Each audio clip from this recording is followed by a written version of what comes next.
Voilà 10 ans que leurs noms sont proclamés chaque 7 janvier. Frédéric Boisseau, Franck Brinsolaro, Cabu, Elsa Cayat, Charles, Honoré, Bernard Maris, Mustapha Ourad, Michel Renaud, Finius, Georges Wolinski, Simon Fieschi, décédé le 17 octobre 2024. Une énumération pour ne jamais les oublier, ceux qui sont tombés pour leur liberté.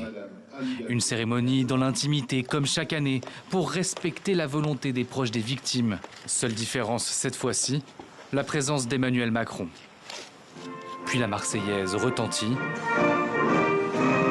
L'hymne français repris à une centaine de mètres par des anonymes, venus rendre hommage aux victimes des attentats de janvier 2015.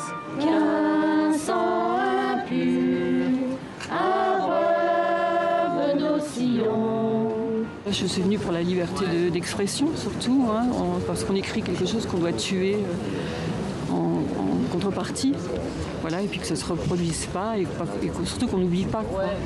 Moi je ne suis pas Charlie, je suis François. Mais je suis tout à fait solidaire des gens qui combattent pour la liberté d'expression, etc. La liberté d'expression, une valeur particulièrement défendue parmi les Français venus se recueillir. Au-delà de la caricature, là par exemple ce qui est extraordinaire, c'est que le sourire sera toujours plus fort que les armes. Et on reste debout, c'est-à-dire c'est un art de vivre pour moi, Charlie Hebdo. Il faut continuer à débattre. Et le débat, ça signifie ne pas se battre, ni combattre. Qu'est-ce que ça veut dire être Charlie ? C'est défendre la liberté d'expression, défendre la liberté tout court, défendre la laïcité.